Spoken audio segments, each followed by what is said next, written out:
नमस्कार, आप देख रहे हैं न्यू इंडिया लाइव और आपके साथ मैं हूं सलोनी शिवा। नजर डालेंगे आज के हम खबरों पर। भारत के प्रधानमंत्री नरेंद्र मोदी ने शुक्रवार को अमेठी सांसद खेलकूद प्रतियोगिता के खिलाड़ियों को संबोधित किया। इस दौरान उन्होंने कहा कि किसी भी समाज का विकास करने के लिए वहां खेल का विकास करना जरूरी है। इसके साथ ही उन्होंने भरोसा जताया कि अगर अमेठी के खिलाड़ियों को मौका मिले तो वह कमाल कर सकते हैं। केंद्रीय मंत्री स्मृति ईरानी के सौजन्य से कराई गई सांसद खेलकूद प्रतियोगिता के खिलाड़ियों को शुक्रवार को मुख्यमंत्री योगी आदित्यनाथ और स्मृति ईरानी ने सम्मानित किया। साथ ही 613 करोड़ रुपए की विकास परियोजनाओं की सौगात दी। प्रधानमंत्री नरेंद्र मोदी ने वीडियो कॉन्फ्रेंस के जरिए सांसद खेलकूद प्रतियोगिता 2023 के विजेता खिलाड़ियों के पुरस्कार वितरण समारोह को संबोधित किया। उन्होंने कहा कि मैं इस कार्यक्रम के सफल आयोजन के लिए अमेठी की सांसद स्मृति ईरानी को बधाई देना चाहता हूं। किसी भी समाज के विकास के लिए यह बहुत जरूरी है कि वहां खेलों का विकास हो, खेल और खिलाड़ियों को फलने फूलने का मौका दिया जाए। मुझे विश्वास है कि आने वाले वर्षों में अमेठी के युवा खिलाड़ी राष्ट्रीय और अंतर्राष्ट्रीय प्रतियोगिताओं में भी भाग लेंगे और यदि उन्हें अवसर दिया गया तो वे निश्चित रूप से पदक जीतेंगे। बता दें कि प्रधानमंत्री नरेंद्र मोदी के जन्म दिवस पर स्थानीय सांसद स्मृति ईरानी ने खेलकूद प्रतियोगिता शुरू कराई थी। प्रतियोगिता में 1,56,000 खिलाड़ियों ने पंजीकरण कराया। न्याय पंचायत ब्लॉक विधानसभा के बाद अब लोकसभा स्तर पर प्रतियोगिता कराई गई। प्रतियोगिता में अव्वल आए खिलाड़ियों को शुक्रवार को सम्मानित किया गया। इसके लिए गौरीगंज के कोहार मैदान में कार्यक्रम का आयोजन किया गया था। इसमें मुख्यमंत्री योगी आदित्यनाथ के साथ ही केंद्रीय मंत्री स्मृति ईरानी, भाजपा प्रदेश अध्यक्ष भूपेंद्र चौधरी, सांसद मनोज तिवारी बतौर मुख्य अतिथि रहे। साथ ही प्रभारी मंत्री गिरीश चंद्र यादव, राज्य मयंकेश्वर शरण सिंह, विधायक सुरेश पासी, अशोक कुमार, विधान परिषद सदस्य शैलेंद्र सिंह और गोविंद नारायण शुक्ल, जिला पंचायत अध्यक्ष राजेश अग्निहरी विशिष्ट अतिथि के तौर पर बुलाए गए। उत्तर प्रदेश के बरेली में एक बार फिर सामाजिक माहौल को खराब करने की कोशिश हुई है। बरेली के हाफिजगंज में एक मस्जिद पर तिरंगे के ऊपर धार्मिक झंडा लगा दिया गया। मस्जिद पर लगे झंडे की तस्वीर देखते सोशल मीडिया पर वायरल हो गई। इस पर कई संगठनों ने ऐतराज जताया और पुलिस में शिकायत दर्ज करवाई। पुलिस ने मामला दर्ज कर जांच शुरू कर दी है। आरोप है कि मौलाना ने राष्ट्रीय ध्वज का अपमान किया है। मौलाना ने मस्जिद पर लगे तिरंगे के ऊपर इस्लामी झंडा लगा दिया। इसकी तस्वीरें सोशल मीडिया पर जमकर वायरल हो रही है। हिंदू संगठनों ने इस हरकत पर कड़ी आपत्ति जताई है। वहीं पुलिस ने मौलाना के खिलाफ FIR दर्ज कर ली है और पूरे मामले में जांच पड़ताल शुरू कर दी है। मामला बरेली के कस्बा हाफिजगंज का है। नवाबगंज थाना क्षेत्र में कहारान होली गेट के रहने वाले उदित शर्मा ने बताया कि वह किसी काम से बरेली जा रहे थे। वह कस्बा रिठौरा के इंदिरानगर पहुंचे तब उन्होंने सड़क किनारे बनी मस्जिद पर राष्ट्र ध्वज लगा देखा। इसमें तिरंगे के ऊपर इस्लामिक ध्वज लगा हुआ था। उन्होंने बताया कि इसे नवाबगंज में बरौर के रहने वाले मौलाना मोहम्मद अयूब ने जानबूझकर माहौल खराब कराने के लिए लगाया था। एक युवक ने इसकी तस्वीरें खींच ली। बाद में ये तस्वीरें सोशल मीडिया पर वायरल हो गई। उन्होंने राष्ट्र ध्वज का अपमान देख पुलिस और हिंदू संगठनों को इसकी जानकारी दी। हिंदू संगठनों ने इस मामले में बरेली पुलिस से कड़ी कार्रवाई की मांग की है।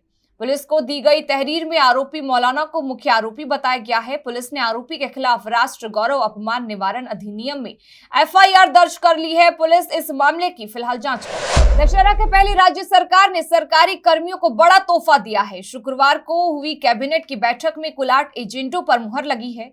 सुप्रीम कोर्ट में प्रमोशन पर आरक्षण का मामला विचाराधीन होने के बावजूद राज्य सरकार ने सरकारी सेवकों को प्रमोशन देने का निर्णय लिया है।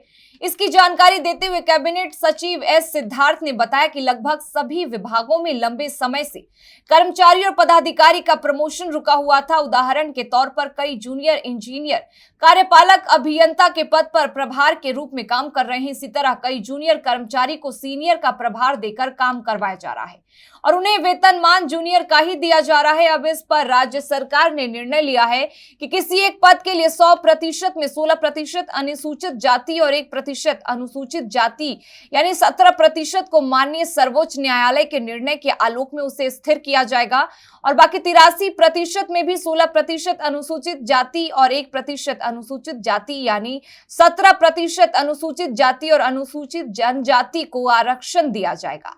इसके बाद देखकर सामान्य प्रमोशन देने का निर्णय लिया गया है। कैबिनेट सचिव S सिद्धार्थ ने बताया कि जिस विभाग में जिस पद पर 17% अनुसूचित जाति और अनुसूचित जनजाति नहीं रहेंगे उतने पद को फिलहाल फिलहाल रिक्त छोड़कर दिया जाएगा, उसका निर्णय आगे राज्य सरकार लेगी।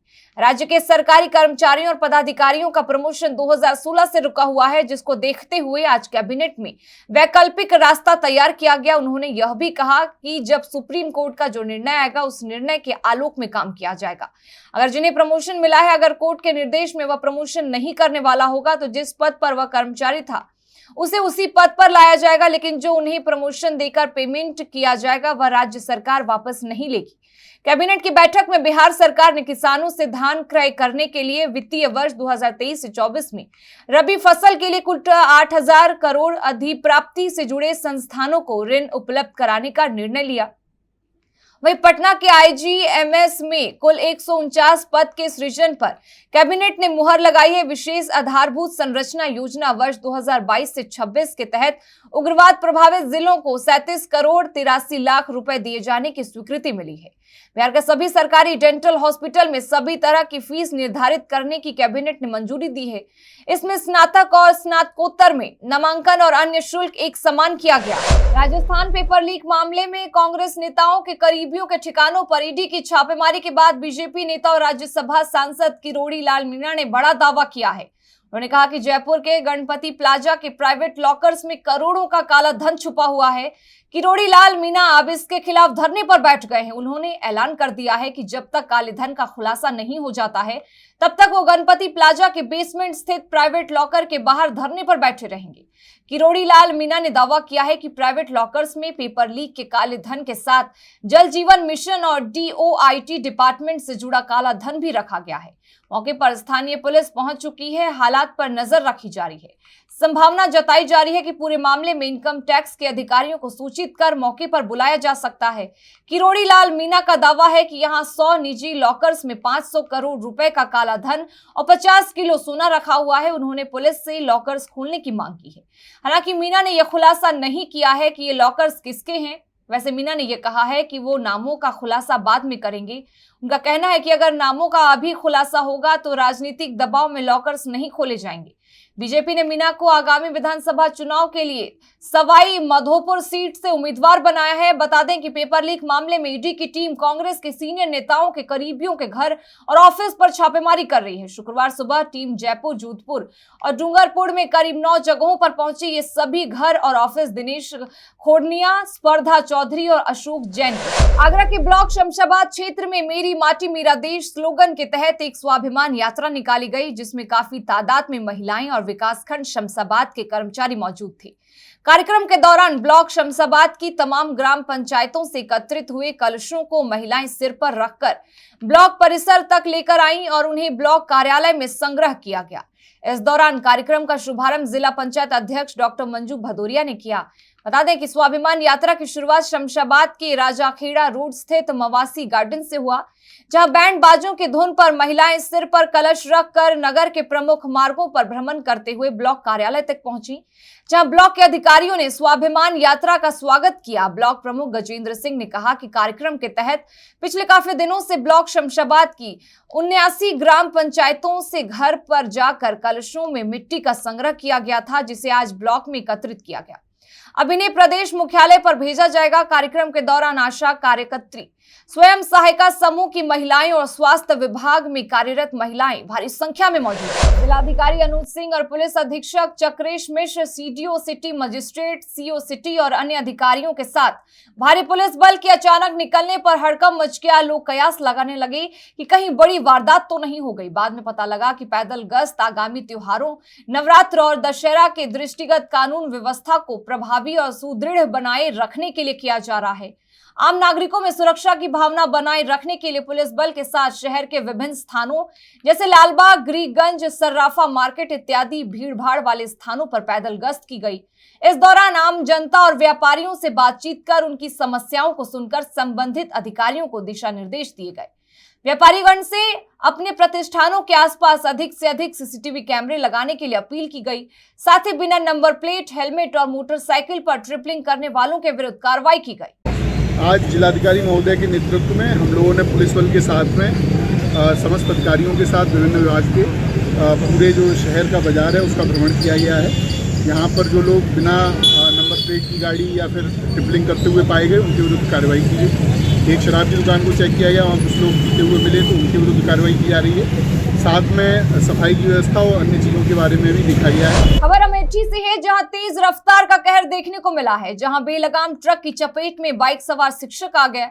बता दें कि जिले में तेज रफ्तार ट्रक ने दुर्गापुर रोड बाईपास के पास बाइक सवार शिक्षक को जोरदार टक्कर मार दी, जिससे शिक्षक गंभीर रूप से घायल हो गया। राहगीरों की सूचना पर पहुंची अमेठी पुलिस ने 108 एम्बुलेंस के माध्यम से शिक्षक को सामुदायिक स्वास्थ्य केंद्र अमेठी पहुंचाया गया, जहां जांच के बाद डॉक्टरों ने शिक्षक को मृत घोषित कर दिया। बता दें कि अमेठी पुलिस ने शिक्षक के शव को कब्जे में लेते हुए पोस्टमार्टम के लिए भेज दिया है। मृतक रणवीर रंजय इंटर कॉलेज रामनगर में कार्यरत था और विद्यालय से अपने घर जा रहा था, तभी ये बड़ा हादसा हुआ। सीतापुर जिला अस्पताल के मेडिकल वार्ड नंबर बी में नर्स का मरीजों से खुलेआम रुपए लेने का वीडियो तेजी से वायरल हो रहा है। मिली जानकारी के अनुसार 2 दिन पहले ही मिश्रिक से इलाज करने के लिए मरीज जिला अस्पताल पहुंचा था, जिसके बाद इमरजेंसी में दिखाने के बाद उसे मेडिकल कॉलेज वार्ड बी में भर्ती कराया गया। वहीं मरीज को नर्स ने बुलाकर कहा कि पैसे दो तो अच्छी दवा निकाल कर देंगे, नहीं दोगे तो दवा अच्छी नहीं मिलेगी। मरीज का नर्स को रुपए देते हुए किसी ने वीडियो बनाकर सोशल मीडिया पर वायरल कर दिया। बता दें कि ये पूरा मामला जिला अस्पताल के मेडिकल वार्ड बी का बताया जा रहा है। आगामी लोकसभा चुनाव को लेकर भाजपा पूरी तरह से मुस्तैद है और हर छोटी बड़ी संभावनाओं के प्रति पूरी तरह गंभीर है।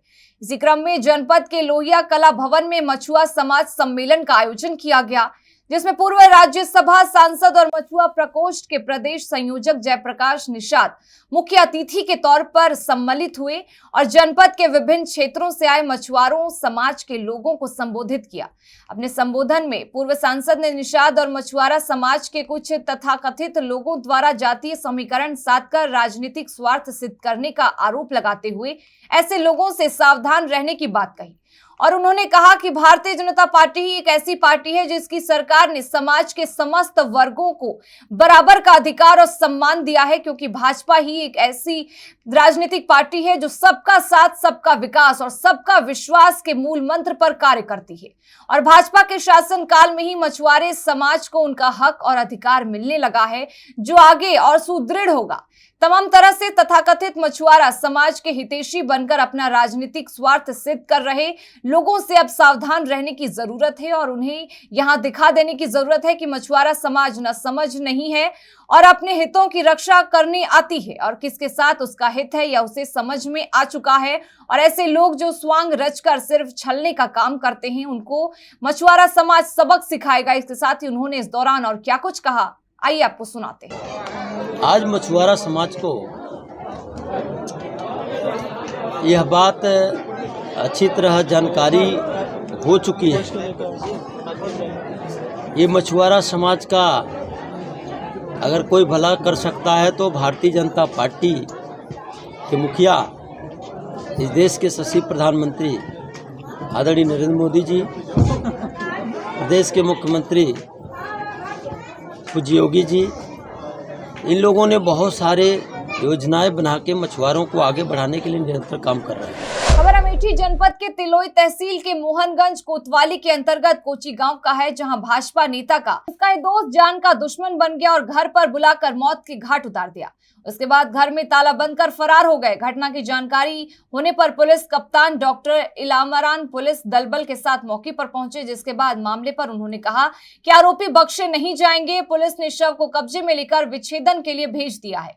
मृतक की पत्नी ने गांव के ही एक युवक पर हत्या का मुकदमा दर्ज कराया है। पुलिस ने तहरीर के आधार पर गांव के सर्वेश सिंह के खिलाफ हत्या का मुकदमा दर्ज कर लिया है। घटना से परिजनों का रो रो कर बुरा हाल है। एसपी ने मामले पर बताया कि पुलिस मामले की जांच कर रही है और साथ ही तथ्य एकत्रित किए जा रहे हैं। आरोपी के खिलाफ सख्त कार्रवाई करने की भी बात कही गई है।